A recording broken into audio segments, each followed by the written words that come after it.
Bonjour. Donc effectivement, nous allons vous parler de la CGH-ARED, dont le but est de faire le diagnostic des anomalies chromosomiques. Donc c'est devenu un examen extrêmement important en diagnostic, mais qui pose des problèmes et d'interprétation et dans le rendu.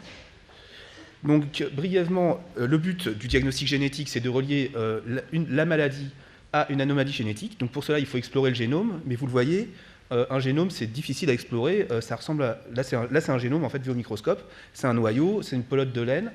Donc s'il y en a un bout en trop ou un bout en moins, on ne peut pas le voir tel quel. Donc il y a des techniques d'exploration du génome qui sont utilisées au niveau de la séquence ou au niveau de la structure de l'ADN. Deux domaines différents, la génétique moléculaire et la génétique chromosomique ou la cytogénétique. Donc la CGHRF est un peu entre les deux, mais ça recherche les anomalies de structure, donc de génétique chromosomique. Donc historiquement, l'examen le plus important en génétique chromosomique, c'est l'eucaryotype. Le but est d'obtenir des chromosomes. À partir du moment où on a des chromosomes, on peut voir s'il y a un chromosome en moins ou un chromosome en plus. C'est comme ça qu'on a identifié la trisomie 21. Donc cet examen permet de faire des diagnostics génétiques. Son problème, c'est sa résolution qui est très faible. On peut voir s'il y a un chromosome en plus ou en moins. Quand c'est des anomalies qui sont plus petites, on ne les voit pas. Pour augmenter la résolution, on a des techniques de bande où on peut marquer les chromosomes, comme ici, ce qui permet de voir s'il y a des petits bouts de chromosomes en plus ou en moins, mais la résolution reste quand même faible, puisque ce sont des anomalies d'au moins 5 millions de paires de bases. Les anomalies qui sont plus petites ne sont pas vues. On a d'autres techniques qui permettent de voir des anomalies plus petites, ici la fiche, qui permettent de diagnostiquer, donc ici c'est un exemple de syndrome de Dijorge qui est lié à une petite délétion sur le chromosome 22. On voit sur l'image de gauche, à votre droite, pardon, le petit spot rouge est manquant, donc ça veut dire qu'il y a une délétion sur le chromosome 22, cette région est partie. Donc cet examen est beaucoup plus résolutif, le problème c'est que ça n'explore qu'une petite région du génome. Donc d'où l'intérêt en fait d'utiliser ce qu'on appelle les puces ADN. Donc voilà ce que c'est qu'une puce ADN. C'est une lame sur laquelle est déposé plein de petits fragments d'ADN. Donc vous voyez, c'est tous les petits points qui sont sur cette lame. Et en fait, chaque fragment d'ADN permet d'explorer une petite région du génome. Et plus donc il y a de petites régions d'ADN présentes sur cette puce, et plus on explore le génome de façon précise. Alors, la CGH-ARED en soi, qu'est-ce que c'est? On marque deux ADN, l'ADN du patient qu'on veut explorer, et l'ADN d'un témoin. On marque ces deux ADN d'une couleur différente. Ensuite, on les mélange, et on les dépose sur la puce, et donc cet ADN va venir se fixer au niveau de toutes les régions d'ADN qui sont présentes sur cette puce. Quand on regarde ensuite le résultat, voilà ce qu'on obtient. Sur cette puce, en fait, tous les petits points d'ADN qui correspondent aux régions du génome exploré sont devenus jaunes, en fait, puisque c'est un mélange de rouge et de vert. Et en fait, on voit que ces petits points jaunes, en fait, certains dérivent plus vers le vert, certains dérivent plus vers le jaune. En fait, ça veut dire qu'à l'origine, l'ADN marqué en vert était plus présent que le rouge, ou inversement. Par exemple, si l'ADN marqué en vert est délété, la région correspondante va être déviée vers le rouge. Alors, le problème de l'interprétation de la CGH-ARED, c'est la variabilité du génome. Le génome est extrêmement variable d'un individu à l'autre. Lorsqu'on séquence complètement un génome humain, on voit qu'il y a plusieurs millions de variations par rapport à une séquence de référence. Certaines de ces variations sont pathogènes, mais c'est une extrême minorité. Et la grande majorité de toutes ces anomalies sont non pathogènes, c'est ce qu'on appelle les polymorphismes. Et parmi ces polymorphismes, il y a les variations de structure, qui représentent 12% du génome, et ces variations de structure sont détectées en CGH-ARED, comme les anomalies chromosomiques. Le synonyme de variation de structure, c'est CNV, vous avez déjà entendu ce terme, variation de nombre de copies. Donc qu'est-ce qu'on fait en fait pour essayer de déterminer lorsqu'on trouve une anomalie de structure, si elle est pathogène ou non? On a une stratégie qui est résumée par cette diapo, mais en fait c'est un peu plus compliqué. Mais en gros, on trouve une variation. Premièrement, on commence à regarder qu'est-ce qu'il y a dans cette variation. Est-ce qu'il y a des gènes? Est-ce qu'il n'y a pas de gènes? Est-ce que c'est une région qui est vide, où il n'y a pas de séquence connue? Après cette première analyse, on détermine si c'est un variant qu'on considère non pathogène. Donc si on considère qu'il est non pathogène, on s'arrête. Ou on peut dire il est peut-être pathogène. Donc si on pense qu'il est peut-être pathogène, on va regarder si c'est une variation qui est connue, si elle est déjà répertoriée. Donc pour ça, on a des bases de données qui nous aident. Ces bases de données nous disent si cette variation a déjà été trouvée chez des patients qui sont normaux, donc plutôt en faveur d'une variation qui n'est pas pathogène, ou si elle a déjà été trouvée chez des patients qui ne sont pas normaux. Et si c'est des patients qui ne sont pas normaux, il faut regarder si ces patients qui ne sont pas normaux ont le même phénotype que le patient étudié.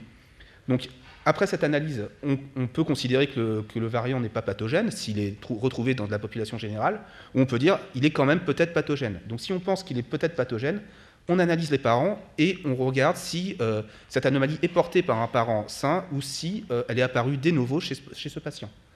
Donc au final, après cette analyse des parents, on peut considérer que le variant n'est pas pathogène, on peut considérer qu'il est pathogène, et dans certains cas, même fréquemment, on n'arrive pas à conclure et on ne sait pas si ce variant est pathogène ou non, puisqu'on a des critères qui sont un peu discordants dans toute la stratégie qu'on a suivie. Donc, oui. Donc vous voyez que cette nouvelle technique pose déjà la question de l'interprétation des résultats, qui, comme vous l'a dit Boris Keren, n'est pas simple. Alors, elle a néanmoins un intérêt diagnostique certain, puisque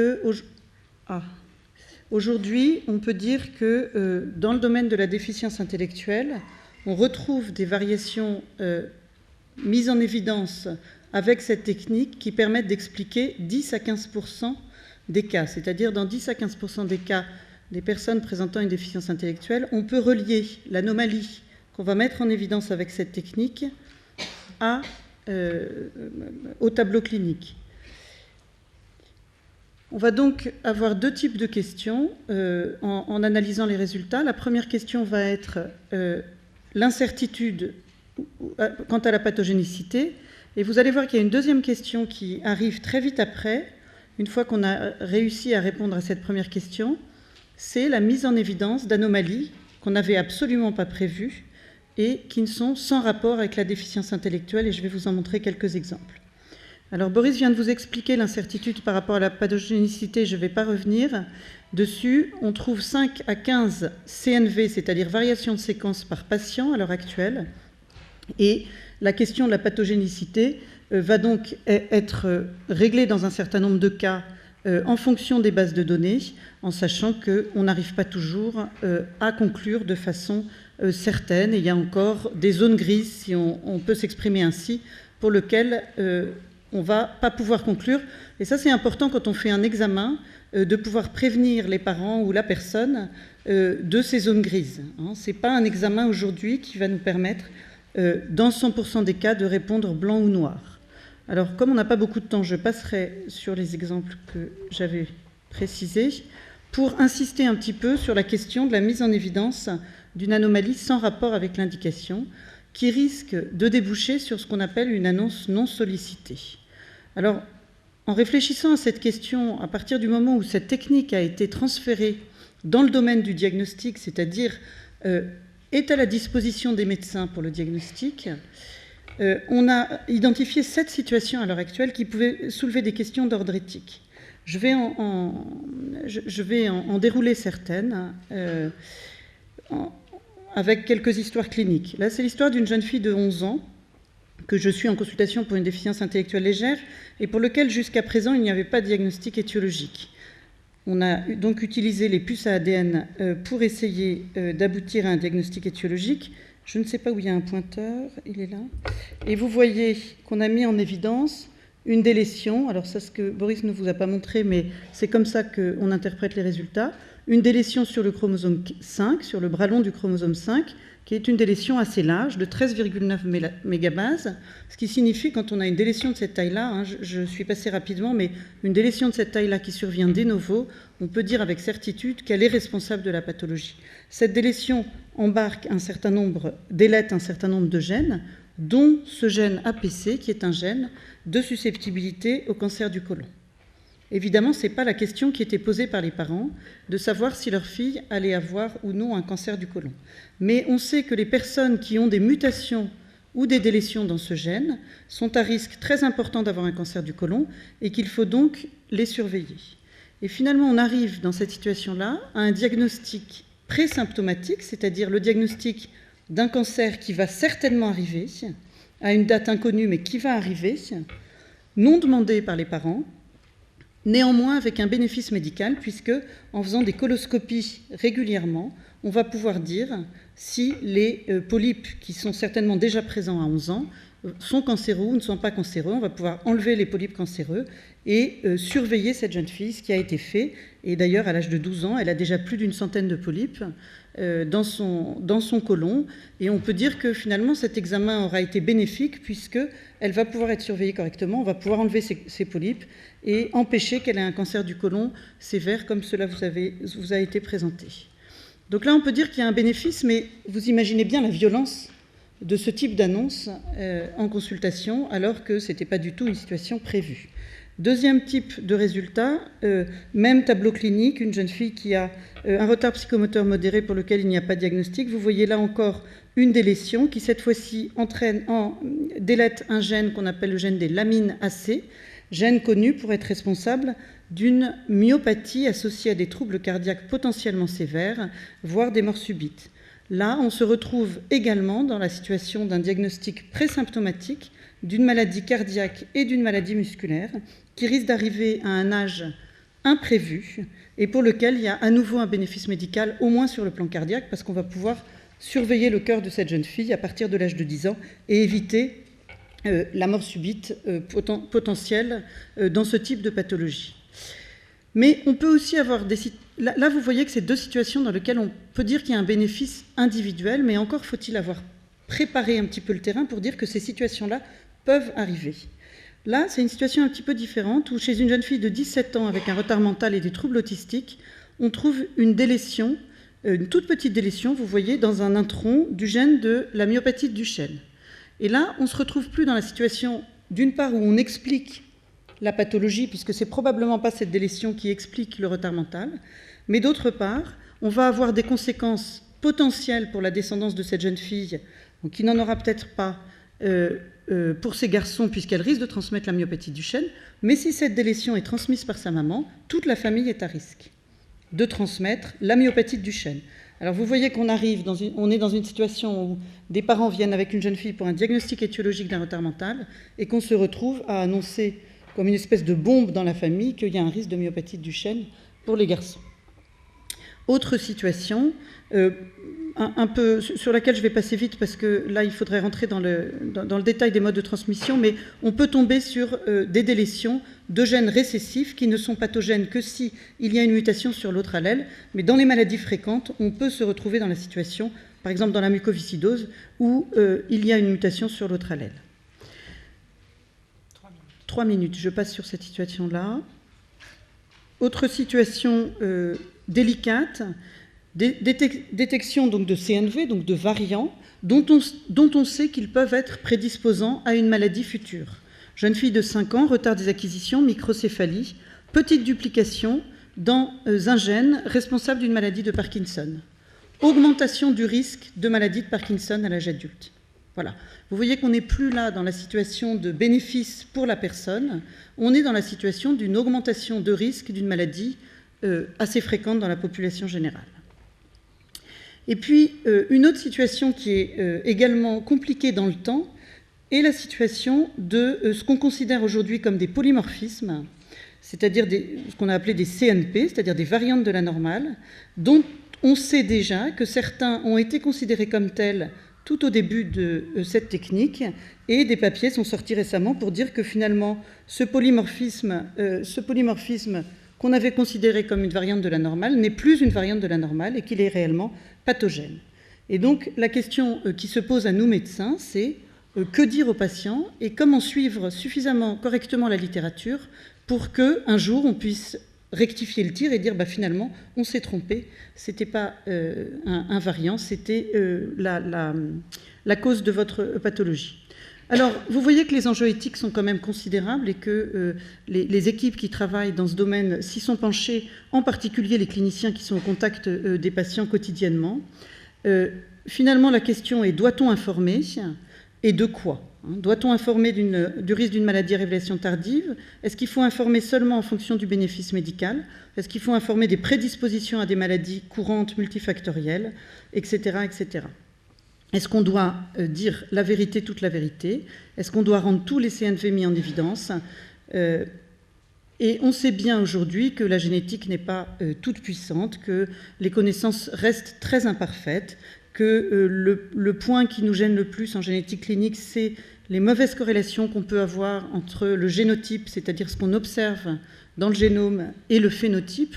Or, ce qui est intéressant et important pour les parents, pour les personnes atteintes, c'est non pas ce qu'elles ont dans leur génotype, mais ce qu'elles sont et ce qu'elles vont devenir. Et encore une fois, des variants qui étaient considérés comme des variants sont maintenant considérés comme pathogènes. Alors, on avait sollicité l'avis d'un comité d'éthique à Lyon tout au début de cette étude, qui avait beaucoup insisté, et je crois que c'est là où les médecins doivent continuer à travailler, sur la question de l'anticipation préalable auprès des patients de ces réalités d'aujourd'hui, qui peuvent changer dans les années à venir, de la clarté de l'information, d'un délai de réflexion pour que les personnes puissent prendre le temps de dire si elles souhaitent ou non ce type d'examen, du recueil du consentement, évidemment. Je conclurai en disant que les nouvelles technologies, et en particulier la technologie qui est en train d'arriver, qui s'appelle le séquençage à haut débit, va nous confronter à cette situation de façon encore plus aiguë, et que le récent avis du Comité national d'éthique, qui note que le développement des méthodes d'analyse globale des données génétiques va augmenter la détection de singularités individuelles, sans signification directe pour la santé ou non interprétable d'un point de vue médical, nous laisse plusieurs années de réflexion devant nous. Je vous remercie de votre attention.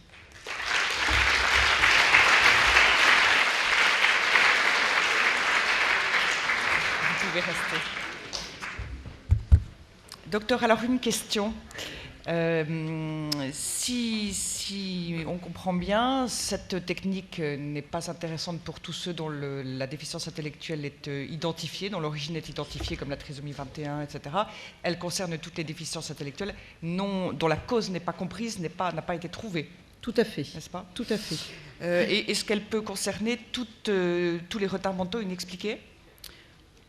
Alors, oui, inexpliqué, oui. J'allais dire pas les retards mentaux pour lesquels il y a une cause acquise, oui. Mais bien sûr... Inexpliqué, on peut demander tout à fait. Et c'est vrai que c'est un bon examen. Enfin, j'ai attiré votre attention sur les problèmes qu'il posait, mais c'est un bon examen parce que dans 10 à 15% des cas, on va pouvoir donner la cause. Voilà, bon, je ne suis pas rentrée non plus dans les questions éthiques que ça peut poser sur le plan du diagnostic prénatal, parce que quand on a une incertitude sur la question... on se retrouve aussi face à des situations très complexes. Et cette technique, à partir du moment où vous apportez une réponse, la réponse est certaine. Avec les nuances qu'il y a des zones grises. Il reste des zones grises. Et alors, comment faire la CGH arrêt et quel en est le coût ? Est-ce que c'est pris en charge ? Alors, aujourd'hui, on peut dire que le ministère a doté tous les CHU de cette technique, a donné les moyens que cette technique puisse être réalisée. Donc, tout le monde doit pouvoir avoir accès à cette technique.